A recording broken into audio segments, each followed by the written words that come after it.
When Apple released its new MacBook design 2 months ago, some users were less than impressed. Now, with a call for more American-made Apple products, things could be getting a little tougher. So joining us now to discuss this is Sasha Segan, lead analyst at PCMag.com. Sasha, thanks for joining us today. Thanks for having me. So Apple moved production, or I should say assembly, of its Mac Pro to America back in 2013. How did that go, and what has been the impact of that move? Well, a lot of us in the tech world think of that as the gimmick computer. The Mac Pro hasn't been updated in 3 years. It's a relatively low volume product for Apple. Apple seems to have deprioritized it, and so they're building it in Austin, but it's not a product that they seem to feel is very important or seem to be devoting a lot of resources to.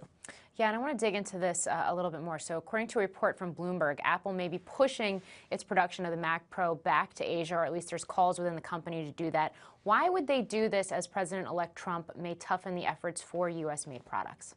Well, according to those reports in Bloomberg and elsewhere, it looks like Apple had trouble getting the specialized machines that it needed to construct the rather unusual Mac Pro parts.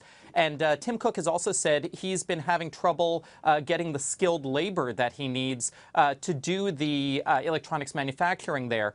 It just turns out that Apple's supply chain in Asia has the machines, has the parts, has the experienced workers, so it's just much easier for them to do it there.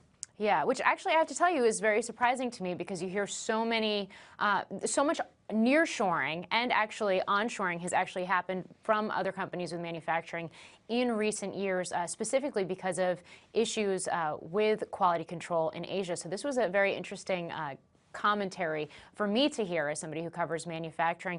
But how big of a threat is production on the MacBook? You just mentioned the fact that we've seen that Mac Pro deprioritized. You yourself switched from Apple, right? What are your thoughts on this? I just switched from a MacBook to a Microsoft Surface Book after many years with the Mac. And I know a lot of other creative and technical professionals who are taking a new look at Windows. Microsoft is doing very well. They've improved a lot of their products. And the Windows lineup is really stronger than ever. The Mac Pro is not a high-volume product. If Apple wants to make a difference with U.S. manufacturing, it's going to have to move products like the iPhone, like the iPad, that have these massive existing supply chains and factories over in China. And we haven't heard any signs that Apple plans to do that. No, we certainly haven't. Just to go back real quick before we wrap this up to the MacBook Pro, how important is it to make sure that Apple retains those customers? Well, the professional users who use the Mac Pro and the MacBook Pro lines tend to be Apple's heaviest spending customers. They buy a lot of Apple and Apple-compatible equipment, and they tend to be the developers who then develop for the more popular iOS platforms. So if they lose those folks, then they lose a lot of the app prioritization and a lot of the great new apps that have made the iPhone so popular. It's not an immediate threat, but it's a threat that could really play out a year or two down the line. Well, Sasha Segan, thank you for joining us today. Thank you for watching. I'm Morgan Brennan. Have a great day.